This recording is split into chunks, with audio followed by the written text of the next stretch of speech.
Hi, I'm Mr. Mark, a naturalist at the Chattahoochee Nature Center, and I know you've been working with my good friend Mr. Larry on your PeeWee Naturalist class.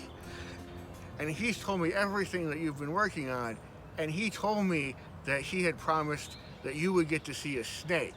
Well, here it is, and I'm glad that we can do this today. We have such a nice day for it outside. Our snake here is nice and calm, and our snake also enjoys visiting with you too. So I want to be able to tell you guys a little bit about our snake. Now I know that Larry was able to show you an animal last time, and you get to see another animal with me. So our snake here is a reptile, and we have some very interesting things to know about reptiles.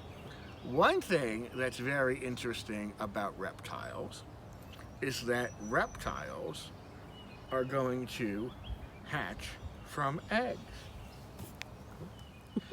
And this is actually a set of real snake eggs. Can you believe it? That this big snake here at one time was in a tiny egg just like this. And a large snake can have anywhere from 10 to 30 eggs. Can you believe that? Now, that's one of the things that makes this animal a reptile. Another thing that makes this animal a reptile is that it likes to use the sun to stay warm. And today is a wonderful day to be a snake and be outside to stay warm. Look at all that nice sunshine that our snake could get outside and stay warm. So they use the heat and energy from the sun to stay warm. Now, if you've looked at our snake, you might think is making funny faces at you by sticking its tongue out. Let's see if it sticks its tongue out when I asked it to. Well, sometimes they like to cooperate, sometimes they don't. But you may have seen it stick its tongue out earlier. So, snakes like to stick out their tongue just because they are not only making funny faces, they are actually smelling with their tongue.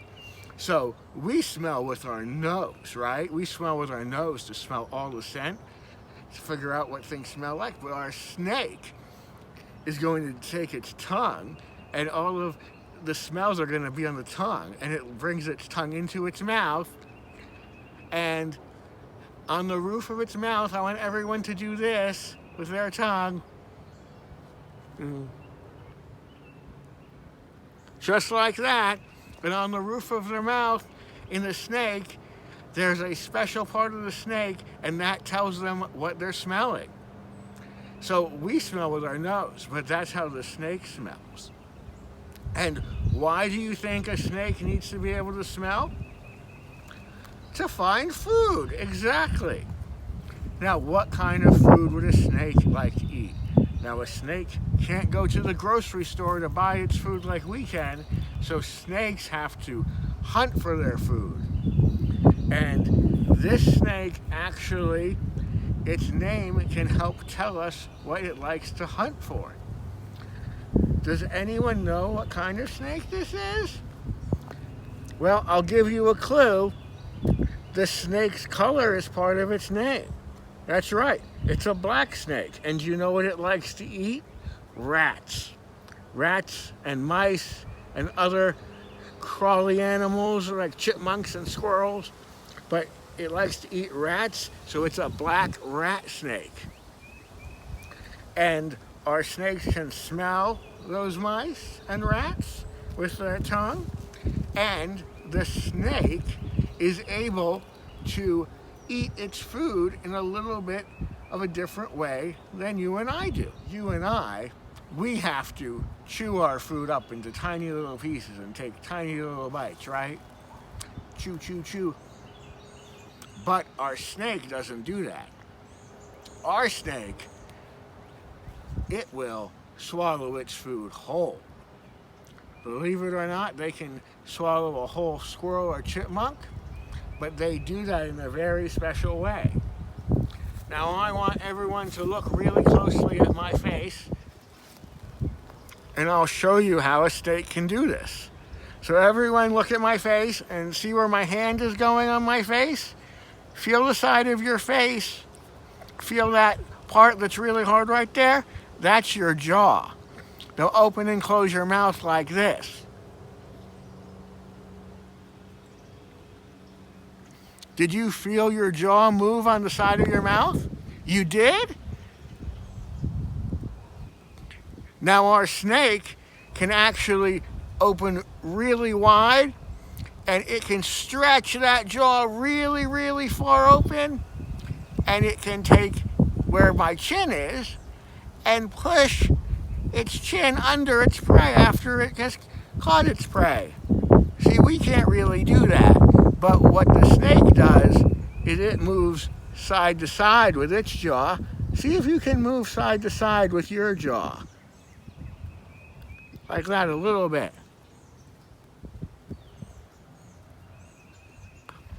Well, our snake can do that a lot better than we can.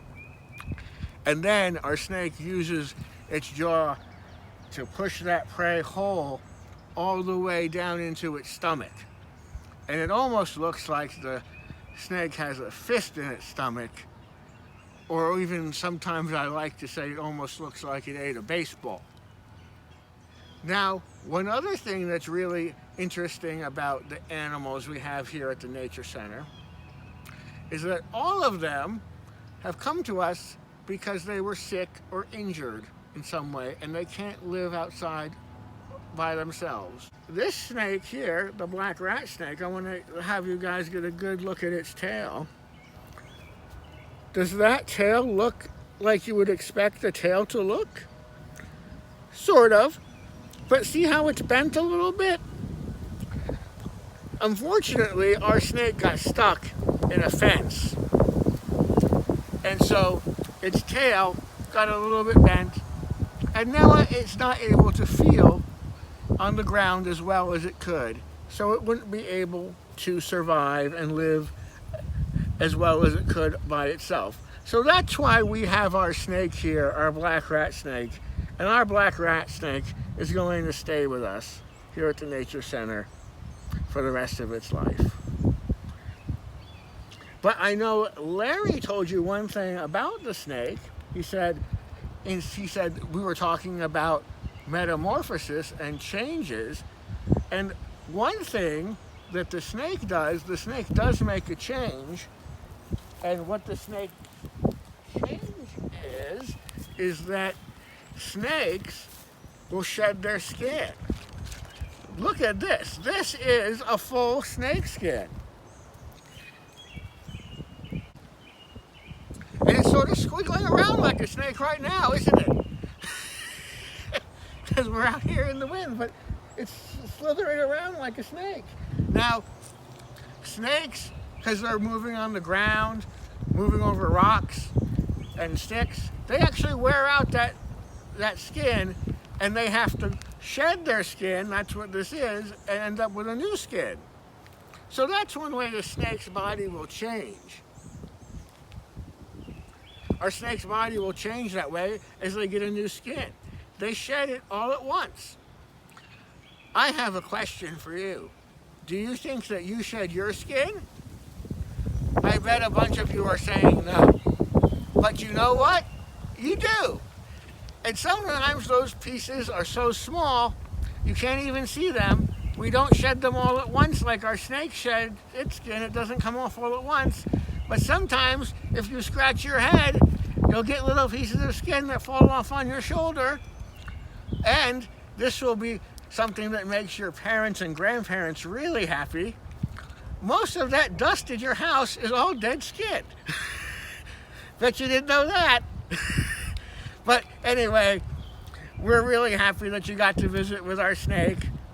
Our snake likes to come out and say hello to you guys, and because you can't be with us today on PeeWee Naturalists, we wanted to make sure that our snake could still visit with you. And we can't wait to be able to see you guys sometime soon. This is Mark. Have a great day. and enjoy nature from inside.